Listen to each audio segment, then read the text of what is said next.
I've got all of my troubles when I get home. Hello, and welcome to the History of Africana Philosophy by G.K. Jeffers and Peter Adamson, brought to you with the support of the King's College London Philosophy Department and the LMU in Munich, online at historyofphilosophy.net. Today's episode, Great White North, Emigration to Canada. Oh, Canada! For many Americans, it's a place of shivering cold, but also the metaphorical warmth of polite people, clean streets, pristine wilderness, and free healthcare. Every 4 years, right after each presidential election, plenty of Americans threaten to emigrate to Canada. Most don't actually do it, though some Americans do move there every year, and there have been modest but noticeable spikes in these numbers following victories by George W. Bush and Donald Trump. The Vietnam War also saw large numbers of Americans escaping to Canada, evading the draft, or deserting the U.S. Army. Some of those immigrants were African American, and they were, in a sense, carrying on an important tradition. In the 19th century, the Underground Railroad famously brought escaped slaves to Canada, and even further back there was the arrival in Nova Scotia of the Black Loyalists following the Revolutionary War. Another influx followed the War of 1812, when once again the British promised freedom to those who would join their side of the conflict. Those who came to Nova Scotia at that time became known as the Black Refugees.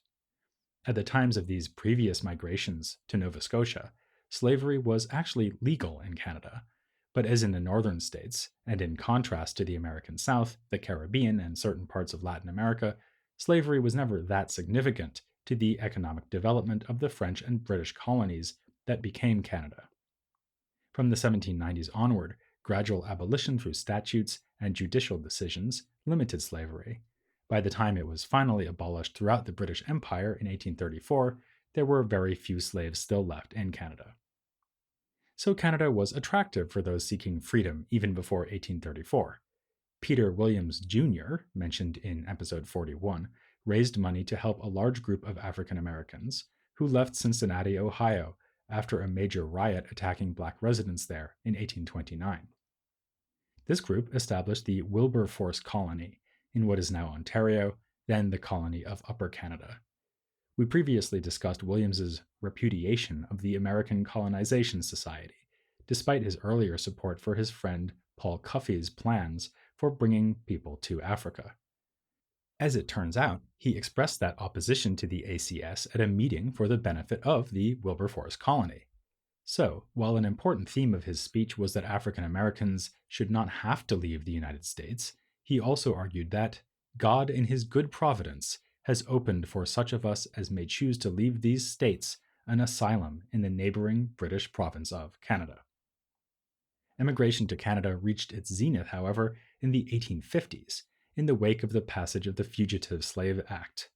With this law, arrival in the free northern states was no longer a guarantee of freedom for escaped slaves.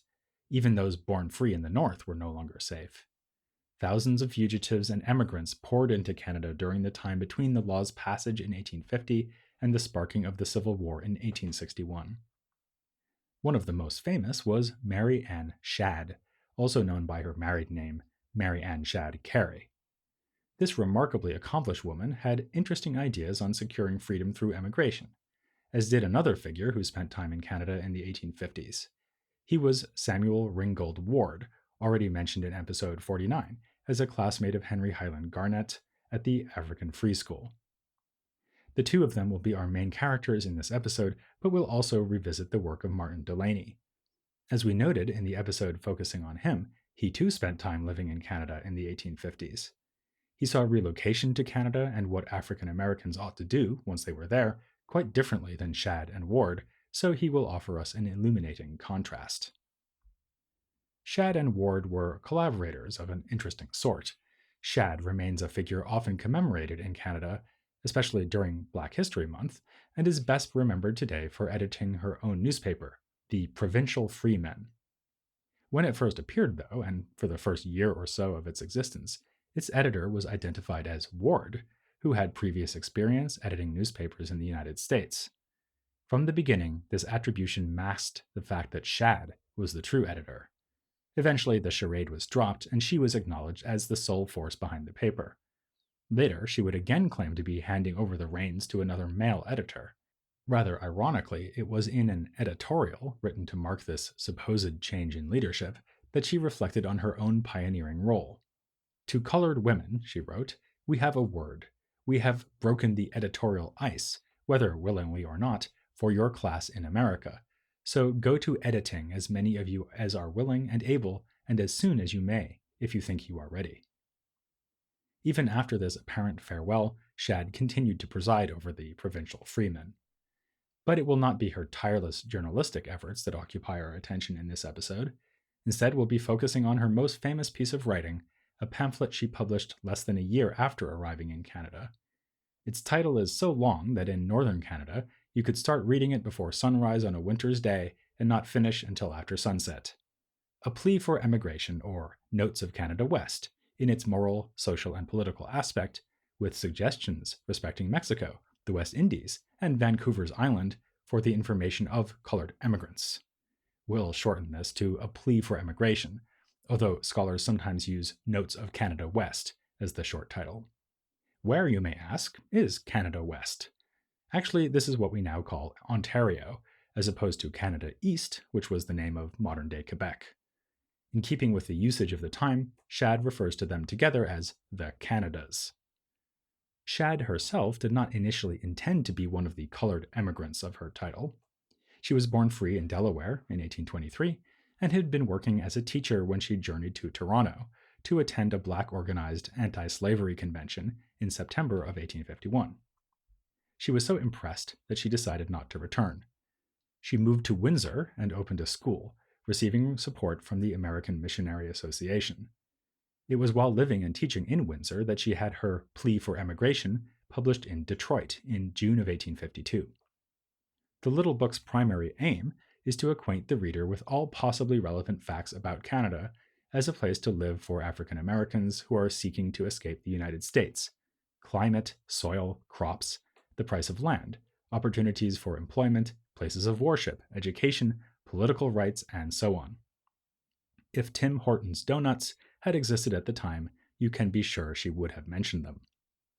Shadd also evaluates Mexico, the British colonies of the Caribbean, and other places, including Vancouver Island, which would of course eventually become part of Canada, as alternative destinations for emigrants. She concludes that Canada West is the most suitable destination for Black emigrants. In the book's final paragraph, she declares that extensive emigration by free Black Americans will do more to fight slavery than staying in the United States. She depicts it as a form of peaceful protest that is more dignified than what she derides as a miserable scampering from state to state, seeking crumbs of freedom that the pro-slavery forces may sweep away at any moment. We find a similar, but in some ways less optimistic assessment in Samuel Ringgold Ward's Autobiography of a Fugitive Negro, published in London in 1855. Ward was born enslaved in Maryland in 1817, but was only 2 years old when his parents escaped north to freedom. A licensed preacher, he gained fame as an abolitionist lecturer before the event that resulted in his leaving the United States for Canada, the Jerry Rescue.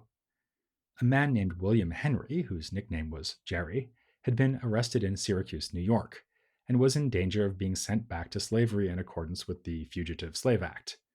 A mob, encouraged by Ward and others, stormed the building where he was being held and liberated him. Ward had already been planning to move to Canada anyway, but thanks to his participation in the Jerry Rescue, it was indeed as a fugitive from the law that he settled in Toronto in October of 1851. Ward quickly got involved with the Anti-Slavery Society of Canada, lecturing and organizing branches of the organization in various places in Canada West. Then in the spring of 1853, the society sent Ward to lecture and raise money in England. His stay there lengthened well beyond what was initially projected. It lasted about 2 years, and it's during this time that he wrote his autobiography. He never returned to Canada, moving instead to Jamaica, where he spent the remainder of his life. The fact that Ward wrote in England, likely aware that he would not return to Canada, is pertinent in contrasting his discussion of the Black Canadian experience with Shadd's. Given their collaboration, it's no surprise that they agreed on many things. Both viewed Canada as a land of legal equality ennobled by the values of British aristocratic culture. Both called for black immigrants in Canada to integrate with white Canadians rather than build separate communities. They were on the same side of certain intellectual and practical controversies among black leadership in Canada. But where Shad treats coming to Canada as an escape, not just from slavery, but from anti black racism itself, Ward identifies such racism as a common and systemic problem in Canada. Shad first addresses the question of Canadian racism in the section of her plea for emigration dealing with labor and trades. She claims that in Canada, all trades are patronized by whomsoever carries on, no man's complexion affecting his business. Then, in the same paragraph, she provides an explanation of Canada's superiority. There is no degraded class to identify him with, therefore every man's work stands or falls according to merit, not as is his color.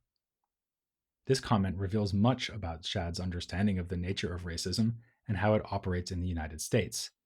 The very existence in the United States of chattel slavery as a legally condoned, institutionalized practice results in the general stigmatizing of black people, no matter their status as free or slave. For Shad, racism is truly systemic, a matter of interlocking parts in which one part, specifically slavery in the South, affects other parts, creating a society in which African Americans cannot expect to be judged fairly.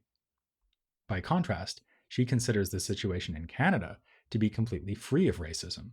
She tells us, for instance, that her aim is to set forth the advantage of a residence in a country in which chattel slavery is not tolerated and prejudice of color has no existence whatever. When she does acknowledge that differential and negative treatment of black people may be encountered in Canada, she treats it as non-systemic in character. Thus she writes, "Colored persons have been refused entertainment in taverns, invariably of an inferior class, and on some boats distinction is made, but in all cases it is that kind of distinction that is made between poor foreigners and other passengers on the cars and steamboats of the northern states." So if you're a black person being discriminated against in Canada, you can at least comfort yourself that it's because you're poor or from another country, not because you're black. Shad claims that Canadian social relations are structured by an aristocratic, class-based differentiation derived from the old country, as opposed to racism. She writes, "There is no approach to Southern chivalry, nor the sensitive democracy prevalent at the North, but there is an aristocracy of birth, not of skin, as with Americans." Jane Rhodes writes in her biography of Shad that a plea for immigration is an unabashed propaganda tract that exaggerated the benefits of the Canadian haven while ignoring many endemic problems. And indeed, one may suspect that Shad is willfully downplaying the problems faced by black immigrants rather than just telling it like she sees it. Yet she makes observations about race and racism that are worth considering, even if we take her to be anticipating the donut makers at Tim Hortons by sugarcoating things quite a bit. Commenting on how black immigrants should prepare themselves mentally for what they will encounter in Canada, she writes, "It is an easy matter to make out a case of prejudice in any country. We naturally look for it, and the conduct of many is calculated to cause unpleasant treatment and to make it difficult for well-mannered persons to get comfortable accommodations. There is a medium between servility and presumption that recommends itself to all persons of common sense, of whatever ranks or complexion, and if colored people would avoid the two extremes, there would be but few cases of prejudices to complain of in Canada." Shad's prediction about the rarity of prejudice may seem over-optimistic, but it's not so easy to dismiss her point that we can make mistakes about how we ourselves are being treated. Not every perceived case of race-based unfairness is genuinely unfair or race-based. Just as a servile disposition renders one shamefully willing to put up with racist incidents, a tendency towards presumption can result in unnecessary confrontations over wholly imagined slights. Shad suggests that we need to aim for an Aristotelian golden mean between the excess of presumption and the deficiency of servility. Ward, by contrast, thinks that Canadian racism is far from rare.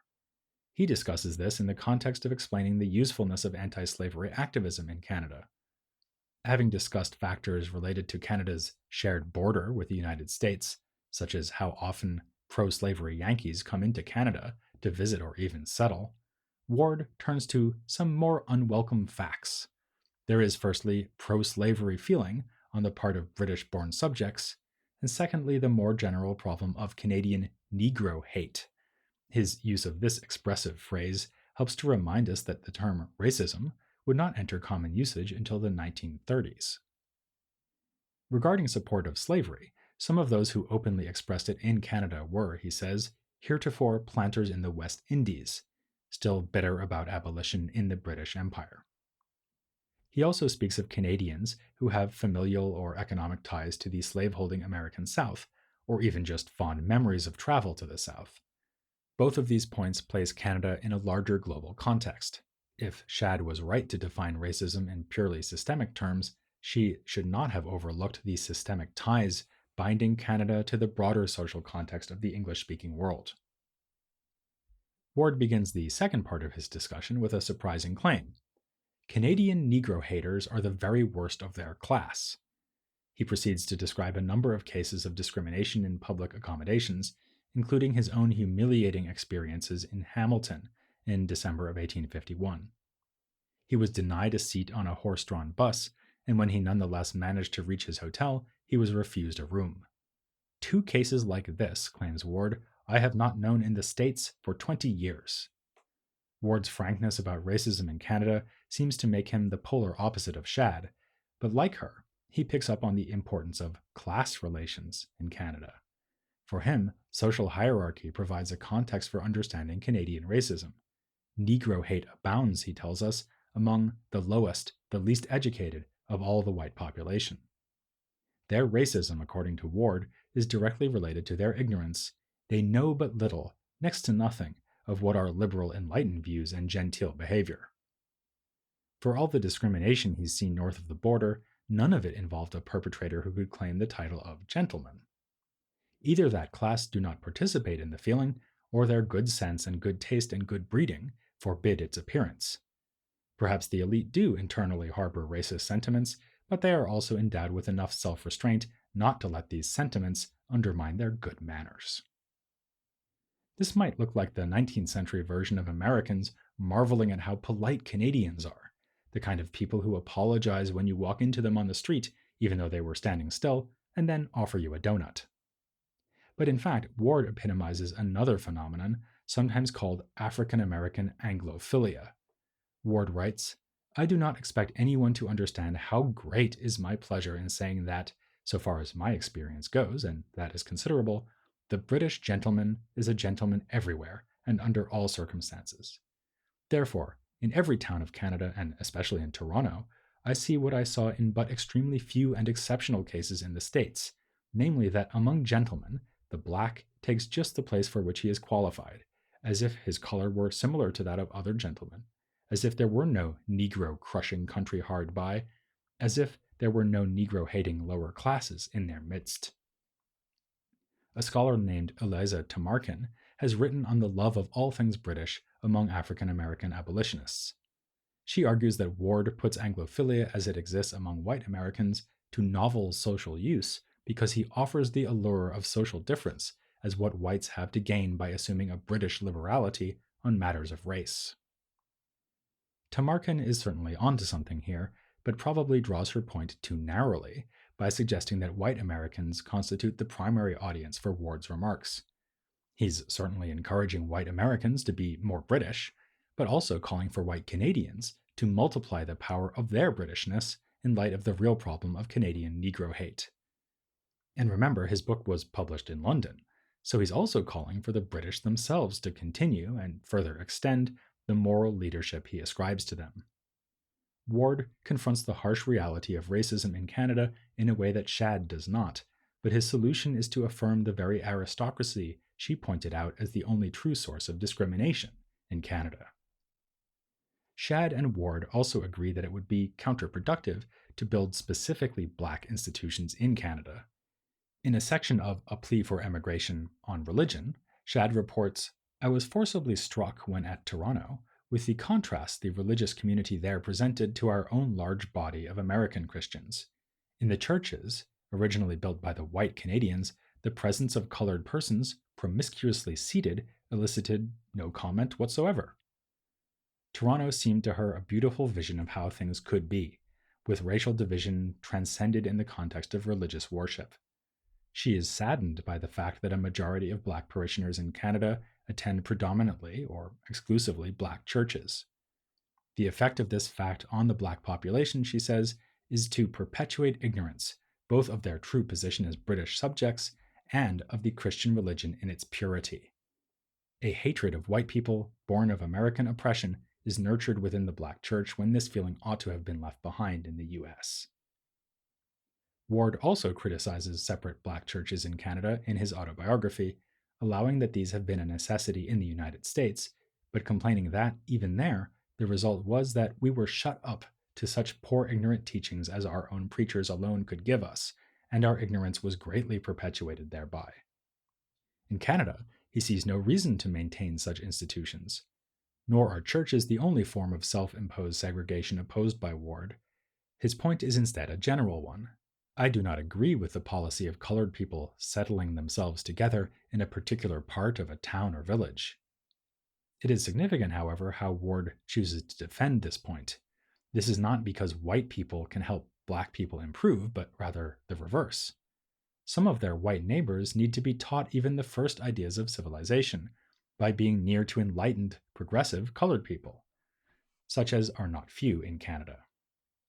Integration is facilitated by the greater freedom for social interaction across racial lines in Canada, and is a powerful tool for defeating Negro hate. After all, he writes, you can better teach by intermingling than isolation to those who deny the Negro's capacity what he can do.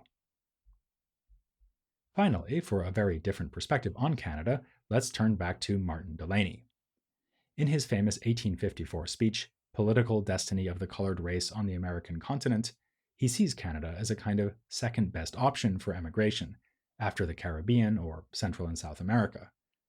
For one thing, he has a foreboding that, according to political tendency, the Canadas, as all British America, at no very distant day are destined to come into the United States. He recognizes that his prediction could turn out to be wrong, which is nice, given that as it turned out, he was, wrong. More decisive, though, is that Black people are unlikely ever to have political power in Canada. The odds are against us, because the ruling element there, as in the United States, is and ever must be white. The population now standing in all British America, 2.5 million of whites to but 40,000 of the Black race, the difference being 11 times greater than in the United States, so that colored people might never hope for anything more than to exist politically by mere sufferance, occupying a secondary position to the whites of the Canadas. So, while a Canadian announcing a strategy will say, I have a plan, eh? Delany sees Canada only as plan B. Near the end of his speech, he admits that Canada could be a good choice if moving to the Americas proves unworkable. Should anything occur to prevent a successful emigration to the South, Central, South America, and the West Indies, we have no hesitancy. Rather than remain in the United States, the merest subordinates and serviles of the whites, should the Canadas still continue separate in their political relations from this country, to recommend to the great body of our people to remove to Canada West, where being politically equal to the whites, physically united with each other by a concentration of strength, when worse comes to worse, we may be found not as a scattered, weak, and impotent people, as we are now separated from each other throughout the Union, but a united and powerful body of free men, mighty in politics and terrible in any conflict which might ensue, in the event of an attempt at the disturbance of our political relations, domestic repose, and peaceful firesides. Here we see a distinctively nationalist take on the goal of emigration, which was absent in Shad and Ward. For Delany, Canada did not offer the chance to construct a post-racial utopia. Rather, political equality there would open space for building up Black strength and organization. As we know, Delany did indeed move to Canada, but then came back to the United States at the time of the Civil War. So too did Shad, who worked as a recruitment agent for the Union Army. After the war, she moved to Washington, D.C., again working as a teacher and then pursuing a law degree, becoming only the second Black woman to attain such a degree. But not all of the Shads returned to the United States. Some stayed in Ontario, and among those living today, the Canadian historian Adrienne Shad has spoken with pride about being descended from one of Mary Ann Shad's brothers. Shad left a mark on Canadian history that has not been forgotten. In our next episode, we will consider the mark left by yet another African American figure who spent time living outside the United States. Alexander Crummell, as we mentioned in the episode on Henry Highland Garnet, dedicated a good chunk of his life to Liberia. He was an intellectual leader of uncommon depth and influence who sought to put Black people in Africa and America on a pathway towards what he understood to be the highest forms of civilization. It would be simply uncivilized, dare we say even impolite, if you did not join us next time to hear about Alexander Crummell here on The History of Africana Philosophy. I'm gonna tell God